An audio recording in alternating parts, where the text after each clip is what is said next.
ಎಲ್ಲರಿಗೂ ನಮಸ್ಕಾರ. Welcome back to ಕವಿ ಚೇತನ್ ವ್ಲಾಗ್ಸ್. ನಾನು ಕವಿತಾ. ಇವತ್ತು ಗುರುವಾರ ಬೆಳಗ್ಗೆ ಬೇಗ ಪೂಜೆ ಮಾಡಿ ರಾಯರ ಮಠಕ್ಕೆ ಕೂಡ ಹೋಗಿ ಬಂದ್ವಿ. ಸಂಡೇ ಮಂತ್ರಾಲಯಕ್ಕೆ ಹೋಗೋ ಪ್ಲಾನ್ ಇರೋದ್ರಿಂದ ಬ್ಯಾಗ್ ಪ್ಯಾಕಿಂಗ್ ಕೂಡ ಪೆಂಡಿಂಗ್ ಇದೆ. ಅದಕ್ಕೂ ಮೊದಲು ಸಿಹಿ ಕಡುಬಿನ ರೆಸಿಪಿನ ನಿಮ್ಮ ಜೊತೆ ಶೇರ್ ಮಾಡ್ಕೊತಿದ್ದೀನಿ. ಸಿಹಿ ಕಡುಬು ಮಾಡೋದಕ್ಕೆ ಬೇಕಿರೋ ಇಂಗ್ರೀಡಿಯೆಂಟ್ಸು ಕಡಲೆ ಬೀಜ, ಕಡಲೆ, ಬೆಲ್ಲ, ಬಿಳೆ ಎಳ್ಳು ಮತ್ತು ರೈಸ್ ಪೌಡ್ರು. ಮೊದಲಿಗೆ ಕಡಲೆ ಬೀಜನ ಕಲರ್ ಚೇಂಜ್ ಆಗೋವರೆಗೂ ಫ್ರೈ ಮಾಡ್ಕೋಬೇಕು. ಇದು ಕಲರ್ ಚೇಂಜ್ ಆದಮೇಲೆ ನಾವು ಬಿಳೆ ಎಳ್ಳನ್ನು ಅದು ಕೂಡ ಬ್ರೌನ್ ಕಲರ್ ಅಥವಾ ಗೋಲ್ಡನ್ ಕಲರ್ ಬರೋವರೆಗೂ ನಾವು ಅದನ್ನು ಕೂಡ ಚೆನ್ನಾಗಿ ಫ್ರೈ ಮಾಡ್ಕೋಬೇಕು. ನೆಕ್ಸ್ಟ್ ಬೆಲ್ಲನ ಈ ಥರ ಕುಟ್ಕೋಬೇಕು. ಸಣ್ಣದಾಗಿ ಬೆಲ್ಲನ ಪುಡಿ ಮಾಡ್ಕೊಂಡು ಇಟ್ಕೋಬೇಕು.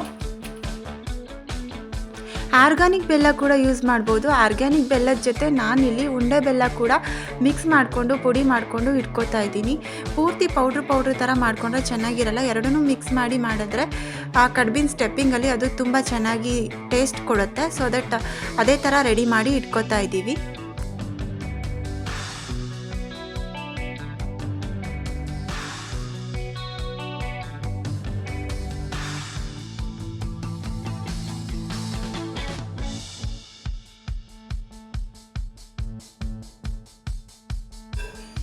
ಕಡಲೆನ ಮಿಕ್ಸಿ ಮಾಡ್ಕೊಂಡ್ಮೇಲೆ ನಾವು ಎಲ್ಲ ರೆಡಿ ಮಾಡ್ಕೊಂಡಿರೋ ಸ್ಟಫಿಂಗ್ಸ್ನ ಹೀಗೆ ಮಿಕ್ಸ್ ಮಾಡಿ ಕಾಯಿ ಕೂಡ ತುರಿದ್ಬಿಟ್ಟು ಅದಕ್ಕೆ ಮಿಕ್ಸ್ ಮಾಡಿ ಹಾಕ್ಕೋಬೇಕು. ಈ ಸ್ಟಫಿಂಗ್ಸ್ನೆಲ್ಲ ನಾವು ಕಲಿಸ್ಕೊಳೋದಕ್ಕೆ ಮಿಕ್ಸ್ ಮಾಡ್ಕೊಳ್ಳೋದಕ್ಕೆ ಕಾಯಿ ನೀರಿರುತ್ತಲ್ಲ, ಎಳ್ನೀರು, ಆ ನೀರನ್ನ ಯೂಸ್ ಮಾಡಿ ನಾವು ಇದನ್ನೆಲ್ಲ ಕಲಿಸ್ಕೊಂಡು ರೆಡಿ ಮಾಡ್ಕೊಂಡು ಇಟ್ಕೋಬೇಕು. ಆಗ ಟೇಸ್ಟ್ ಕೂಡ ತುಂಬ ಚೆನ್ನಾಗಿರುತ್ತೆ ಕಡುಬಿಂದು. ನಮ್ಮನೆ ಕಡೆಯಲ್ಲೆಲ್ಲ ಇದೇ ಥರ ಸ್ಟಫಿಂಗ್ಸ್ನೆಲ್ಲ ಕಡುಬಿಗೆ ರೆಡಿ ಮಾಡೋದು. ನೀವೆಲ್ಲ ಹೇಗೆ ರೆಡಿ ಮಾಡ್ತೀರಾ, ಹೇಗೆ ಪ್ರಿಪೇರ್ ಮಾಡ್ಕೋತೀರಾ ಅಂತ ಕಮೆಂಟ್ ಮಾಡಿ ಹೇಳಿ. ಇದೇ ಥರ ಮಾಡ್ತೀರಾ ಹೇಗೆ ಅಂತ.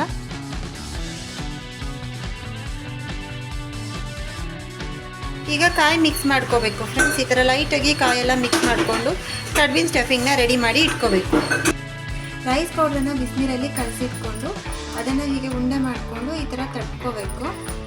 ಸ್ವಲ್ಪ ನಮ್ಗೆ ಎಷ್ಟಾಗುತ್ತೋ ಅಷ್ಟು ಅದನ್ನು ಅಗಲ ಮಾಡಿ ರೌಂಡಾಗೆ ತಟ್ಟದ್ಮೇಲೆ ಇದಕ್ಕೆ ನಾವು ಕಡುಬಿನ ಸ್ಟಫಿಂಗ್ ಮಾಡಿರ್ತೀವಲ್ಲ ಅದನ್ನ ಇಟ್ಬಿಟ್ಟು ಫೋಲ್ಡ್ ಮಾಡಬೇಕು.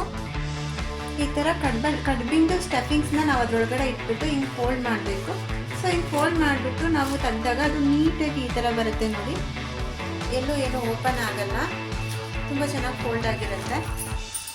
ನೀವು ಸರಿಯಾಗಿ ಅದನ್ನು ಕ್ಲೋಸ್ ಮಾಡಿಲ್ಲ ಅಂದರೆ ಅದೆಲ್ಲ ಬಿಟ್ಕೊಂಡ್ಬಿಡುತ್ತೆ ಆಮೇಲೆ.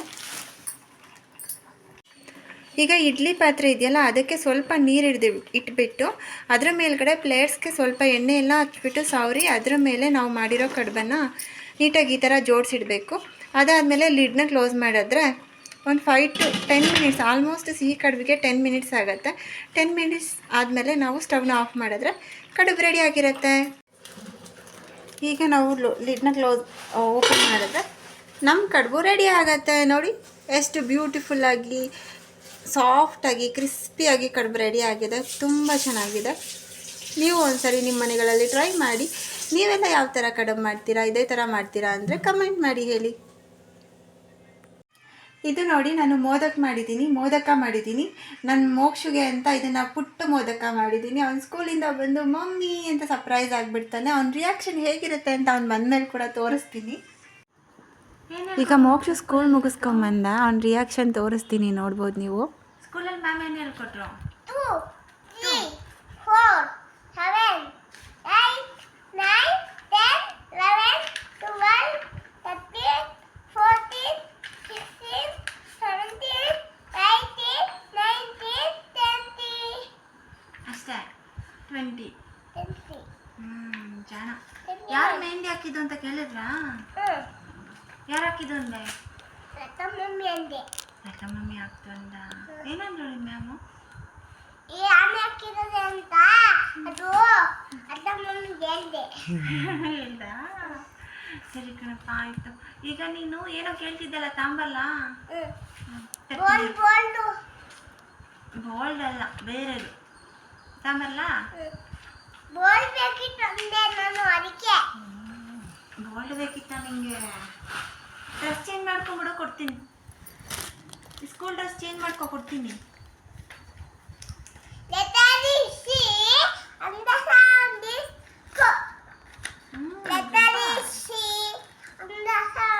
ಮೋಕ್ಷ ಅವ್ರ ಪಪ್ಪನ ಹತ್ರ ಬ್ಲ್ಯಾಕ್ ಬೋರ್ಡ್ ಚಾರ್ಟ್ ಬೇಕಿತ್ತು ಅಂತ ಹಠ ಮಾಡ್ತಾ ಇದ್ದ.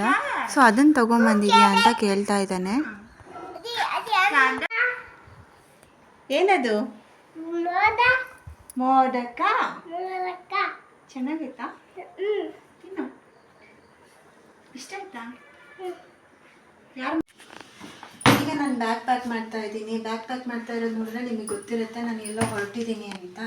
ಸೊ ಇದೇ ಸೂಟ್ಕೇಸಲ್ಲಿ ನಾನು ಯಾವಾಗಲೂ ಬ್ಯಾಗ್ ಪ್ಯಾಕ್ ಮಾಡೋದು. ಇದರಲ್ಲಿ ಈಗ ಫಸ್ಟಿಗೆ ನಾನು ನೋಡಿ ಅದು ಸ್ಟವ್, ಎಲೆಕ್ಟ್ರಿಕ್ ಸ್ಟವ್ ಇಟ್ಕೊತಾ ಇದ್ದೀನಿ. ಈ ಸ್ಟವ್ ಯಾಕೆ ಬೇಕಪ್ಪ ಅಂತ ಅಂದರೆ ನಮ್ಮ ಮನೆಯಲ್ಲಿ ಯಾವಾಗಲೂ ಬೇಕಾಗೇ ಇರುತ್ತೆ ಈ ಸ್ಟವ್ವು. ಈ ಸ್ಟವ್ನ ಇರಲೇಬೇಕಾಗತ್ತೆ, ತಗೊಂಡು ಹೋಗಲೇಬೇಕಾಗತ್ತೆ. ಅವ್ನಿಗೆ ಯಾವ ಟೈಮಲ್ಲಿ ಬೇಕೋ ಆ ಟೈಮಲ್ಲೇ ಹಾಲು ಬೇಕು ಮಮ್ಮಿ ಹಾಗೆ ಹೀಗೆ ಅಂತ ಅವನು ಯಾವಾಗಲೂ ಕೇಳ್ತಾ ಇರ್ತಾನೆ. ರಾತ್ರಿ ಹೊತ್ತೆಲ್ಲ ದಟ್ಟ ಮಾಡಿಬಿಡ್ತಾನೆ. ಸೊ ಅವ್ನಿಗೆ 3 years ಆಗಿರ್ಬೋದು, ಬಟ್ ಅವ್ನು ತುಂಬ ಹಾಲು ಬೇಕು ಅಂತ ಕೇಳ್ತಾನೆ. ಸೊ ಅವಾಗೇನು ಮಾಡೋದಕ್ಕಾಗೋದಿಲ್ಲ, ಎಲ್ಲೂ ಸಿಕ್ಕೋದಿಲ್ಲ. ಸೊ ನಾವು ಪ್ಯಾಕೆಟಲ್ಲಿ ತೊಗೊಂಡು ನೈಟ್ ಕಾಯಿಸಿಟ್ಬಿಟ್ರೆ ನಮಗೆ ಸರಿ ಹೋಗುತ್ತೆ. ಸೊ ಅದಕ್ಕೆ ಇದು ತೊಗೊಂಡಿದ್ದೀವಿ. ನೋಡ್ಬೋದು, ಇದು ಎಲೆಕ್ಟ್ರಿಕ್ ಸ್ಟವ್. ಇದು ನಾವು ಎಲ್ಲೇ ಟ್ರಾವೆಲ್ ಮಾಡಬೇಕು ಅಂದರೆ ಈ ಸ್ಟವ್ ತೊಗೊಂಡು ಹೋಗ್ತೀವಿ. ನೆಕ್ಸ್ಟ್ ಇದು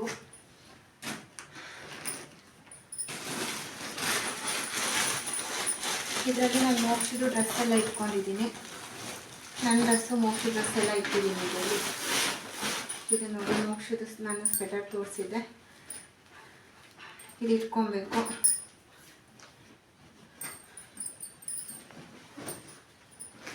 ನೆಕ್ಸ್ಟ್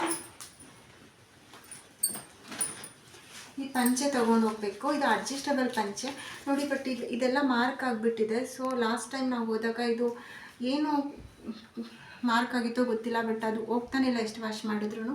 ಹಾಲೆಲ್ಲ ಹಾಕಿ ಟ್ರೈ ಮಾಡಿದ್ದೀನಿ ನಾನು. ನೋಡಿ ನಿಮ್ಗೇನಾದರೂ ಗೊತ್ತಿದ್ರೆ ಹೇಳಿ, ಇದು ಮಾರ್ಕ್ ವೈಟ್ ಪಂಚೆ ಮೇಲೆ ಆಗಿರೋ ಮಾರ್ಕ್ ಹೋಗ್ಸೋದಕ್ಕೆ ಏನು ಮಾಡಬೇಕು ಅಂತ. ಸೊ ಅದಕ್ಕೆ ಇದನ್ನು ತೊಗೊಂಡು ಹೋಗ್ತಾ ಇದ್ದೀನಿ ಈ ಸರಿ. ಈ ಥರದ್ದು ಅಡ್ಜಸ್ಟಬಲ್ ಪಂಚೆ ಆದರೆ ಚೇತು ಈಸಿಯಾಗಿ ಅದನ್ನು ಹಾಕೋತಾರೆ. ಈ ಥರದ್ದೆಲ್ಲ ತೊಗೊಂಡೋದ್ರೆ ಅವ್ರಿಗೆ ಅಷ್ಟು ಕಂಫರ್ಟಬಲ್ ಇರಲ್ಲ. ಬಟ್ ಈ ಸರಿ ತೊಗೊಂಡು ಹೋಗ್ತಾ ಇದ್ದೀನಿ, ನೋಡೋಣ.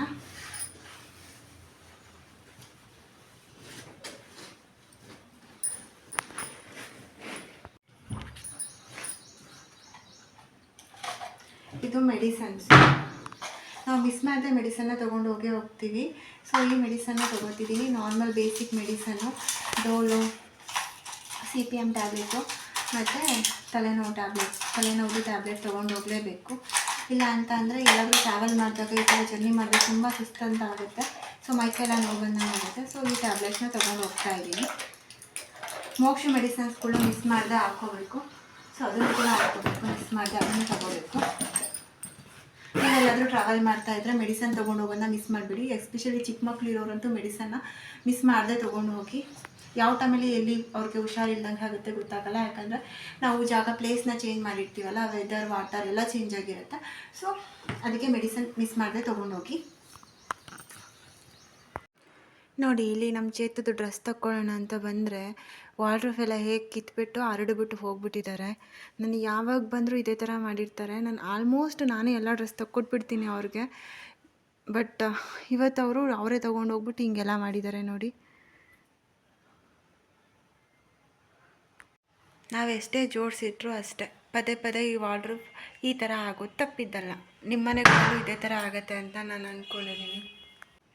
ಫೈನಲಿ ಬ್ಯಾಗ್ ಪ್ಯಾಕಿಂಗ್ ಎಲ್ಲ ಕಂಪ್ಲೀಟ್ ಆಯಿತು. ನಾನು ಹೇಗೆ ಬ್ಯಾಗ್ ಪ್ಯಾಕ್ ಮಾಡಿದ್ದೀನಿ ಅಂತ ಅಂದರೆ, ನಂದು ಚೇತುದು ಡ್ರೆಸ್ ಎಲ್ಲ ಒಂದರಲ್ಲಿ ಇಟ್ಕೊಂಡಿದ್ದೀನಿ, ಮೋಕ್ಷದು ಕೂಡ ಒಂದು ಸಪ್ರೇಟ್ ಇಟ್ಕೊಂಡಿದ್ದೀನಿ.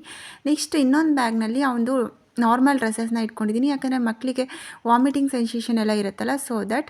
ಮತ್ತು ಟಾಯ್ಲೆಟರಿ ಐಟಮ್ಸು, ಮೇಕಪ್ ಪ್ರಾಡಕ್ಟ್ಸು, ಇನ್ನು ಮೆಡಿಸಿನ್ಸ್ ಎಲ್ಲದನ್ನು ಪ್ಯಾಕ್ ಮಾಡಿ ಇಟ್ಕೊಂಡಿದ್ದೀನಿ. ಸೊ ಇದು ನನ್ನ ಬ್ಯಾಗ್ ಪ್ಯಾಕಿಂಗ್ ಐಡಿಯಾ ಆಗಿತ್ತು. ಅಪ್ಕಮಿಂಗ್ ಬ್ಲಾಗ್ಸಲ್ಲಿ ಮಂತ್ರಾಲಯ ಟ್ರಾವೆಲ್ ಜರ್ನಿ ಬ್ಲಾಗ್ಸ್ ಬರುತ್ತೆ, ಅದಕ್ಕೋಸ್ಕರ ವೆಯ್ಟ್ ಮಾಡ್ತೀರಿ. ಇವತ್ತಿನ ಬ್ಲಾಗ್ ಇಷ್ಟ ಆಗಿದ್ದರೆ ಚಾನಲ್ನ ಲೈಕ್ ಮಾಡಿ, ಶೇರ್ ಮಾಡಿ, ಕಮೆಂಟ್ ಮಾಡಿ, ಮರಿದೆ ಸಬ್ಸ್ಕ್ರೈಬ್ ಮಾಡಿ.